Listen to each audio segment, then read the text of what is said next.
नमस्कार, मैं हूं शिरीष मिश्रा। छत्तीसगढ़ की बात में आप सभी का स्वागत है।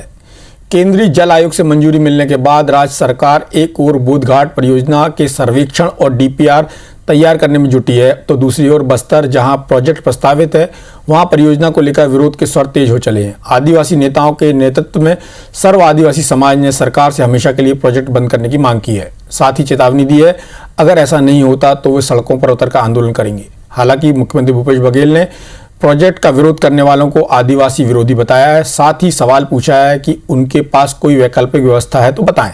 ऐसे में सवाल है, आखिर बोधघाट परियोजना का विरोध क्यों हो रहा है? क्या इसके पीछे खुशहाल बस्तर और आदिवासियों का हित जुड़ा है या सिर्फ कोरी सियासत है? सारी बातों पर चर्चा करेंगे, लेकिन उससे पहले देखेंगे एक रिपोर्ट।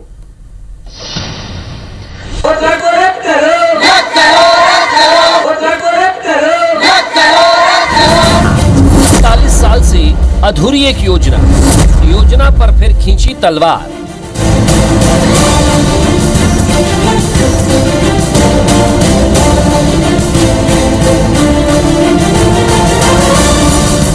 दंतेवाड़ा के हिताल कुडुम गांव में 5000 से अधिक आदिवासी 12 साल के अंतराल में होने वाले देव उत्सव में शामिल होने पहुंचे थे।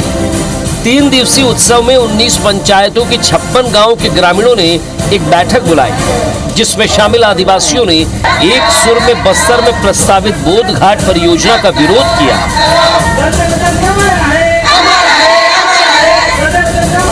ग्रामीणों ने फैसला किया कि अगर सरकार जल्द बोधघाट परियोजना को बंद करने पर सहमत नहीं होती है तो दिल्ली में जैसे किसान सड़कों पर उतरे हैं, आदिवासी भी सड़कों पर उतरकर विरोध प्रदर्शन करेंगे। सीएम साहब के पास भी गए थे, उन्होंने ये बोले कि आप लोग केवल घर का सोच रहे हैं, हम लोग बस्तर संभाग का विकास सोच रहे हैं, लेकिन विनाश करके क्या विकास होगा क्या? तो देश का किसान आज दिल्ली के सीमाओं पर लड़ रहा है, तो मैं उसी भावना के साथ कहना चाहता हूँ कि बोधघाट जब तक बनाने की बात होगी तो सरकार के खिलाफ वो लड़ाई लड़ी जाएगी जो शायद आज तक बस्तर की जनता कभी नहीं लड़ी। बारसूर में आयोजित इस बैठक में कोंडा गांव, नारायणपुर, दंतेवाड़ा, बीजापुर और बस्तर जिले के ग्रामीण शामिल हुए। दरअसल नक्सली भी बोधघाट परियोजना का विरोध कर रहे हैं, लिहाजा प्रोजेक्ट से प्रभावित इलाकों में बोधघाट परियोजना के खिलाफ माहौल बनने लगा है। इधर मुख्यमंत्री भूपेश बघेल ने परियोजना का विरोध कर रहे लोगों से सवाल पूछा है कि क्या आदिवासियों के खेत में पानी नहीं जाना चाहिए? अगर इसका और कोई उपाय है तो सुझाव दें। सीएम ने परियोजना का विरोध कर रहे लोगों को आदिवासियों का दुश्मन तक कह डाला।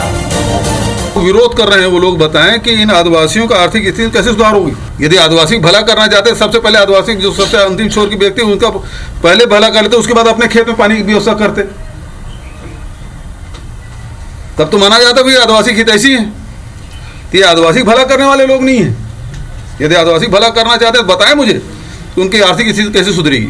बोधघाट परियोजना को लेकर सीएम के बयान पर विपक्ष ने तंज कसा है कि सरकार के पास पैसा कहां है कि वो योजना को पूरा कर सकेगी। कांग्रेस के ही सरकार में बोधघाट परियोजना को लेकर के जो सर्वे हुआ उस समय, और सर्वे होने के बाद में ये अंततः उसमें निष्कर्ष आया कि ये शायद संभव नहीं है, क्योंकि जितने उसमें फायदा होगी उससे ज़्यादा उसकी लागत आ रही है।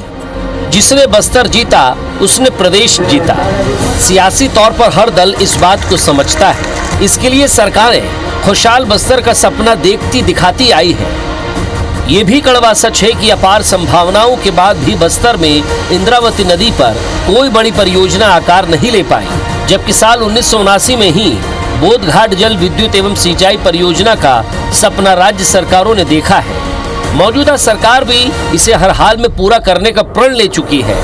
खुशहाल बस्तर के लिए इस महत्वाकांक्षी परियोजना से जुड़े कुछ बड़े सवाल हैं। आखिर इस योजना का विरोध क्यों है? क्या इसे ठीक से आदिवासियों को समझाया नहीं जा सका है? क्या इसका विरोध पूरा सियासी नफे नुकसान से जुड़ा है? और सबसे बड़ा सवाल यह है कि क्या इस बार सरकार का प्रण इसे पूरा कर पाएगा? जगदलपुर से नरेश मिश्र के साथ राजेश मिश्रा, IBC 24, रायपुर।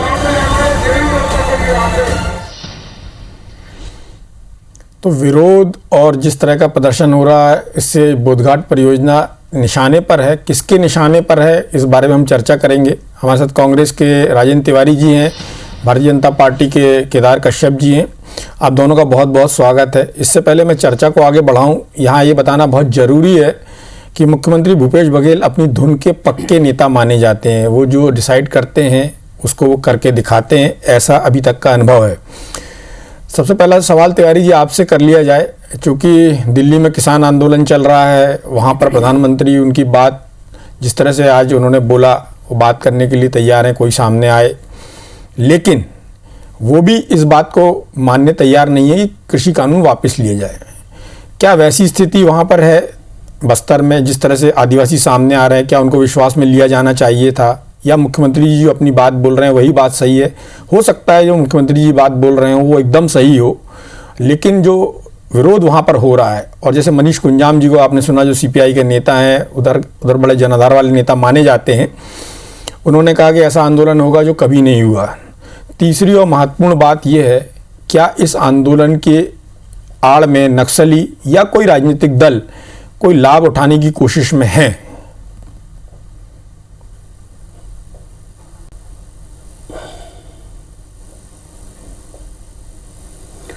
बिल्कुल ठीक है डॉक्टर सुरेश मिश्रा। सबसे पहली बात तो ये है कि मुख्यमंत्री जी ने जो बात कही है बहुत ही महत्वपूर्ण बात है। मैं बोधघाट परियोजना को तब से जानता हूं जब इसका जन्म हुआ था।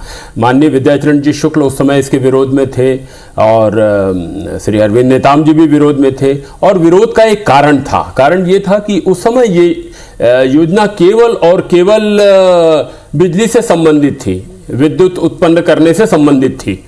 40 साल में दुनिया कहां से कहां पहुंच गई और बस्तर भी कहां से कहां पहुंच गया है। आज स्थिति यह है कि भूपेश बघेल जी ने जो बात कही है, ऐसा है डॉक्टर मिश्र की राजनीति तो चलती रहती है, सरकार आएगी जाएगी, राजनीति भी चलती रहेगी, समय के पंख लगे हैं, मगर एक बात मेरी रेखांकित करके सुन लीजिएगा कि आने वाली पीढ़ी बस्तर परियोजना को अगर लागू नहीं किया गया तो वर्तमान पीढ़ी को माफ नहीं करेगी, क्योंकि इसके सिवाय बस्तर के समुन्नत विकास का कोई कारण नहीं। मेरा तो बस्तर के साथ व्यक्तिगत लगाव है, मेरी रिश्तेदारी से लेकर के मेरे तमाम संबंधी और बस्तर का मेरा गहरा अध्ययन है।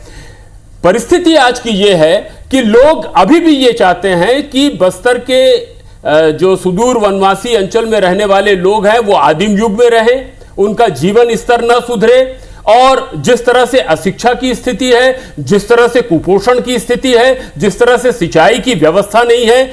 भूपेश बघेल जी ने जो ये कहा ना कि आप दूसरा कोई कारण बताइए जिससे उसका विकास हो सके। सबसे पहली बात यह है कि बोधघाट परियोजना से 3,66,560 हेक्टेयर में 3 जिलों में सिंचाई की व्यवस्था होगी, जो वर्तमान में 9% है, यह बढ़कर के 63% होगी।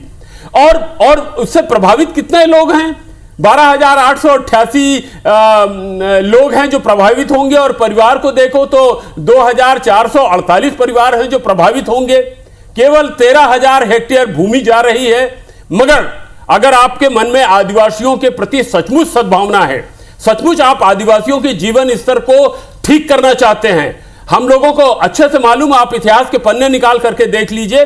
जिस समय रविशंकर योजना चालू हुई, जिस समय जितने भी किसान सिंचाई की योजना चालू हुई थी, उस समय हर योजना का वहां के स्थानीय लोगों ने विरोध किया था, जिनका क्षेत्र डुबान में आ रहा था। मगर आज देखिए, हम पंडित रविशंकर शुक्ल जलाशय के बगैर कल्पना कर सकते हैं क्या छत्तीसगढ़ के विकास की?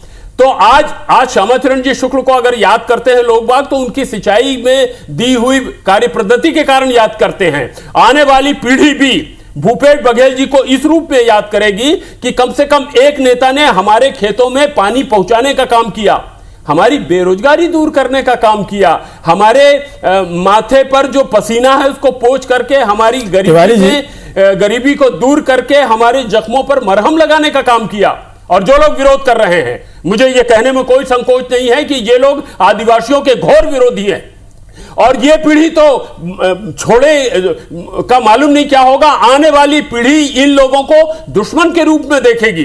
तिवारी जी ये तो चाहते हैं, और इसमें बहुत बड़ा प्रश्रय जो आंदोलन हो रहा है, इसमें नक्सली लोग हैं और कुछ वो लोग हैं जिनके जी जी तिवारी जी, आपने जितनी बातें की या भूपेश बघेल जी जो बातें बोल रहे हैं वो कुछ कुछ वैसी ही ध्वनित कर रही हैं जैसे दिल्ली के किसान आंदोलन को लेकर।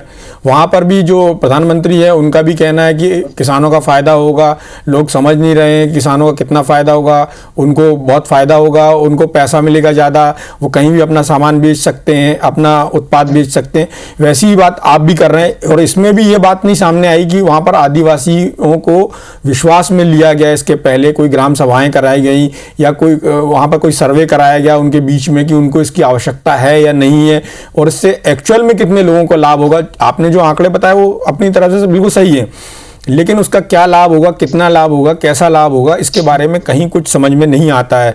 और जो बात आपने बोली कि उसके पीछे नक्सली हैं, ये बात भी सामने आती है क्योंकि बस्तर में जब भी कुछ होता है तो उसको नक्सलवाद से जोड़ा जाता है, चाहे वो टाटा की ज़मीन का मामला हो, चाहे अभी जो वहाँ पर बेलाडीला में जो आयरन ओर की का उत्खनन चल रहा है उसमें एमडीओ को लेकर जो बातें हैं उसमें भी इसी तरह से लोग बाग जोड़ रहे हैं। वहाँ पर आपकी पार्टी का स्टैंड कुछ और होता है, यहाँ पर आपकी पार्टी का स्टैंड कुछ और है।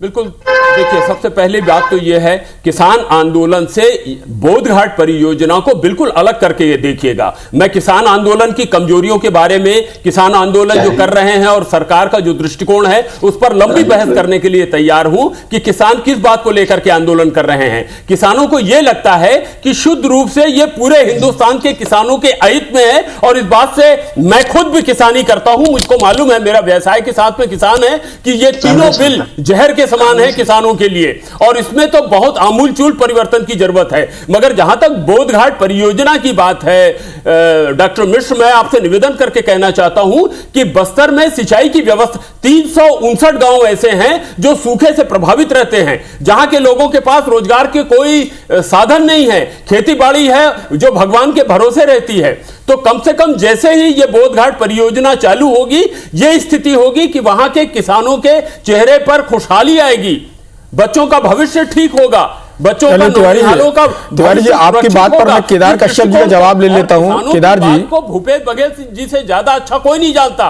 हाँ केदार जी, जिस तरह से राजेंद्र तिवारी जी ने कहा कि कि श्यामा चरण शुक्ल जी ने छत्तीसगढ़ में और बल्कि अविभाजित मध्य प्रदेश में इस सिंचाई का एक जाल बिछाया है, ये तो बात एकदम सही है। और इतिहास के हिसाब से देखें या किसी से भी पूछें तो राजनीतिक रूप से भी लोग इस बात को बोलते हैं कि जो मध्य प्रदेश छत्तीसगढ़ में सिंचाई का इतना बड़ा विस्तार दिख रहा है उसका बड़ा श्रेय श्यामा चरण शुक्ल जी को है। लेकिन आपकी पार्टी इसका भी विरोध कर रही है, आपकी पार्टी के नेता भी विरोध कर रहे हैं यहाँ पर। और जैसा कि तिवारी जी ने कहा कि इससे इतना लाभ होगा आदिवासियों को और वहाँ पर जनजीवन का स्तर उठेगा। सीएम साहब ने भी जिस तरह से कहा है कि कौन लोग हैं जो विरोध कर रहे हैं और इसके पीछे वो बताएं वैकल्पिक कुछ विकल्प दें। तो आपके पास क्या विकल्प है यदि आप विरोध करते हैं, जैसा उन्होंने पूछा, तो आप चूंकि आदिवासी नेता हैं वहाँ पर आपके परिवार इतने समय से राजनीति में है, तो आपको क्या लगता है यदि सीएम ये पूछ रहे हैं कि उसका कोई विकल्प है तो आपके पास क्या विकल्प है? देखिए, सबसे पहली बात तो ये है कि जो बोधघाट परियोजना है ये 40 साल पुरानी परियोजना है और 79 में उसके कहते हैं स्वीकृति मिली थी और 1980 के बाद वन संरक्षण अधिनियम के बाद जो उसमें अड़चन आई और उसके कारण से पूरे परियोजना बंद हो गई। इसी के साथ की जो परियोजना है वो उड़ीसा के नवरंगपुर का खातीगुड़ा वो पूरा हो चुका है।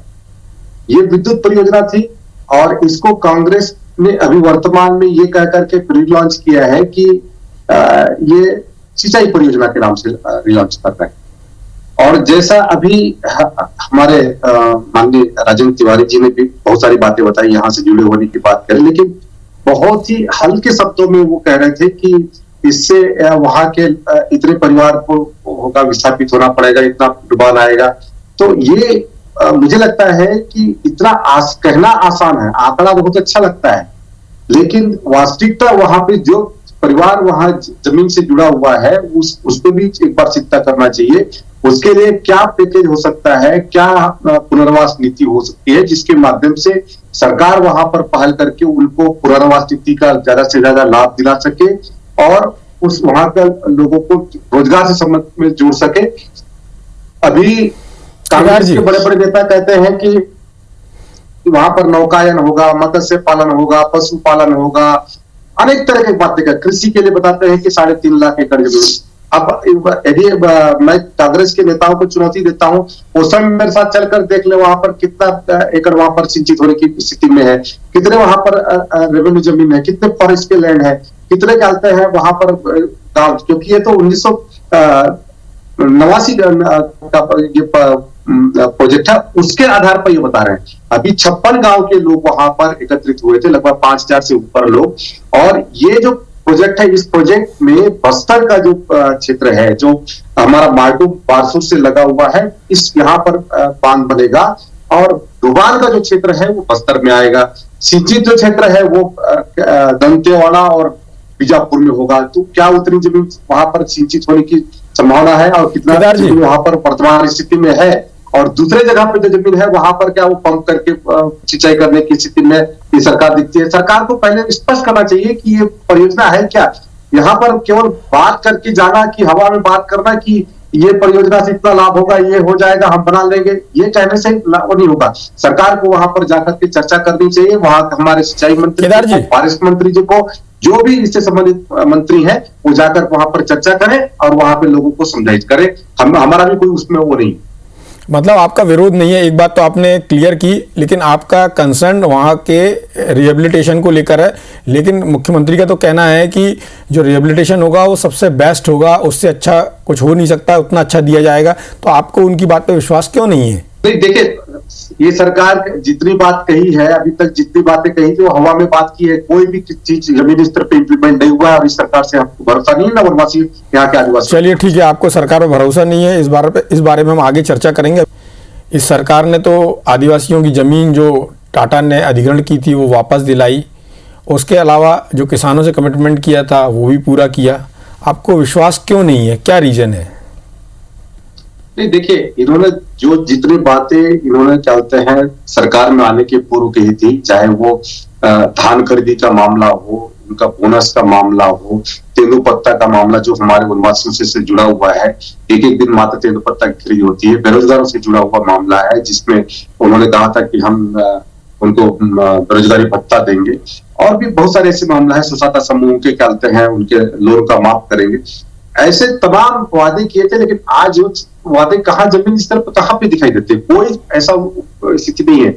विकास के मामले में जो 15 साल में जो बस्तर का जो विकास हुआ है, वो यदि मैं कहूं कि हमारे समय में जो बिल्डिंगें बनी हुई हैं, उसमें यदि कांग्रेस की ये सरकार खुदाई भी करवा ले तो भी बहुत बड़ी बात होगी इस कांग्रेस सरकार के लिए। कांग्रेस के पास में वर्तमान में इनके मंत्री स्वयं बयान देते हैं कि हमारे पास राशि नहीं है, पैसे नहीं है, जिसके माध्यम से हम आप लोगों का भला हम करना चाहते हैं। अरे ये बोलना अलग बात है कि हम करना चाहते हैं लेकिन हम कर नहीं पा रहे हैं। अभी हमारे ये साथी कह रहे थे कि आदिम युग में जी रहे थे, आदिम युग में जी रहे थे तो ये कांग्रेस सरकार में जी रहे थे। कांग्रेस सरकार के पूरे कहते हैं छत्तीसगढ़ में, चाहे पूरे देश में तो कांग्रेस की सरकार थी। मैंने तो जन्म से कांग्रेस की सरकार देखा, और इस सरकार ने हमारे लोगों को उसी स्थिति में जीने के लिए मजबूर किया। और आज यहाँ पर यदि माननीय जी को यदि फुर्सत हो तो अब हमारे बस्तर में फ्लाइट सेवा चालू हो गई। हमारे माननीय मोदी जी ने इस फ्लाइट की सेवा प्रारंभ कर दी है। आकर के यहाँ की परिस्थिति को देख सकते हैं, यहाँ के लोगों से रूबरू हो सकते हैं। पहले आने जाने के साधन नहीं हुआ करता। प्रधानमंत्री सड़क योजना के माध्यम से गांव-गांव में सड़क बन चुकी है, विद्युतीकरण हो चुका है। ये किसके कारण से हुआ है? ये भारतीय जनता पार्टी के हमारे माननीय मोदी जी के कारण से हुआ। ये कांग्रेस के कारण से नहीं हुआ है। कांग्रेस बोलती है, करती कुछ नहीं है, ये केवल दिखावे का काम है। इसीलिए कांग्रेस पर हमारा कोई विश्वास नहीं है, यहाँ की जनता का विश्वास है। ये अलग बात है। अच्छा केदार जी, उसमें आपने जीत हासिल की। केदार जी, एक छोटा सा उत्तर चाहूंगा, आप योजना के पक्ष में हैं या विरोध में?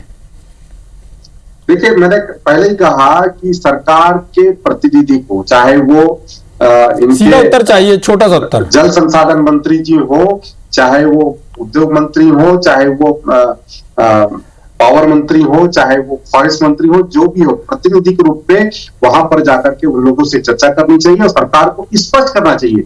यहाँ पर ये केदार जी मेरा सीधा सवाल है, केदार जी मेरा सीधा सवाल है, कागज में जो भी दिखता है वो अच्छा लगता है, फोटो में तो बंदर भी सुंदर दिखता है केदार जी, लेकिन यदि उसके आधार पर हम फैसला करने लग जाए तो ये उचित। केदार जी मेरा सीधा सवाल है, केदार जी मेरा सीधा सवाल है, आप इस योजना के पक्ष में हैं या इसके विरोध में? देखिए इस योजना से वहां के लोगों को लाभ प्राप्त हो, वहां के लोगों को जो पुनर्वास के पैकेज का बेहतर तरीके से उसका लाभ मिल सके, वहां के लोगों को रोजगार प्राप्त हो सके, नौकरी प्राप्त हो सके, तब तो उसका लाभ है। चलिए मैं राजेंद्र तिवारी जी से बात कर लेता हूँ। तिवारी जी, जिस तरह से केदार कश्यप जी का कहना है कि वहाँ के लोगों से बात होनी चाहिए, सरकार का कोई जिम्मेदार मंत्री जाए, चाहे वो वन मंत्री हो, चाहे वो उद्योग मंत्री हो, या बस्तर के और अन्य नेता हो सकते हैं जो बात करें, तो उस बात करने में क्या दिक्कत है? एक जनमानस बनाने में क्या दिक्कत है?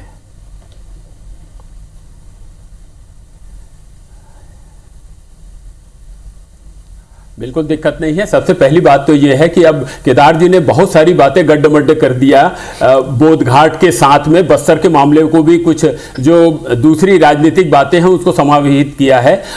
मगर मैं अपना केवल अभी फिलहाल बोधघाट तक पर ही सीमित रखना चाहूंगा। केदार जी आदिवासी नेता हैं और इनके दिवंगत पिता का केवल भारतीय जनता पार्टी के नहीं, हम लोग भी बहुत सम्मान करते हैं, इसलिए क्योंकि वो आदिवासियों के दर्द को समझते थे। मैं बहुत उल्लेखनीय रूप से इस बात को कहना चाहूंगा शिरीष जी कि जिस समय इस बोधघाट परियोजना की परिकल्पना को तैयार करने की प्रारंभिक तैयारी की गई, तो सबसे पहले भूपेश बघेल जी ने बस्तर के तमाम बड़े नेताओं को बुलवाया, जितने भी चुने हुए जनप्रतिनिधि हैं उन सबको बुलाया, वहां के मेंबर ऑफ पार्लियामेंट को बुलाया और बुला करके सबसे पहले मुख्यमंत्री निवास में काफी लंबी पूरे दिन भर चर्चा हुई। उसके बाद में यह निष्कर्ष निकला कि इस परियोजना को लागू किया ही जाना चाहिए। मैं अभी की बात कर रहा हूं। केदार जी ने कहा ना, इनके कार्यकाल में इनके तत्कालीन मुख्यमंत्री डॉक्टर रमन सिंह जी 15 साल में उतनी बार दौरा नहीं किए होंगे बस्तर का जितना अकेले 2 साल के कार्यकाल में भूपेश बघेल जी ने किया है। अभी 12 दिन तक लगातार, अभी लौट करके आए हैं बस्तर के इलाके से, 12 दिन का लगातार उन्होंने दौरा किया। मैं बोधघाट परियोजना के बारे में बहुत नम्रता पूर्वक कहना चाहूंगा कि यह केवल सिंचाई की ही नहीं, 300 मेगावाट बिजली भी पैदा होगी। जगदलपुर के लिए आज पानी का जो अभाव होता है उसकी पूर्ति होगी। सबसे बड़ी बात यह है कि बस्तर के हमारे आदिवासी भाइयों को इस बात को समझना होगा कि 300 टीएमसी हमको पानी मिला हुआ है, जिसमें से हमको केवल इंद्रावती से 13 टीएमसी पानी मिल पाता है, बाकी पूरा का पूरा पानी हमारा या तो बर्बाद हो रहा है। बोधघाट परियोजना को लेकर जो संशय है लोगों के मन में वो दूर हो और योजना लागू हो और इसका लाभ ऐसे लोग ना उठा सकें जिसके कारण बस्तर की शांति, वहां का विकास प्रभावित हो। इस चर्चा में भाग लेने के लिए आप दोनों का बहुत बहुत धन्यवाद। नमस्कार।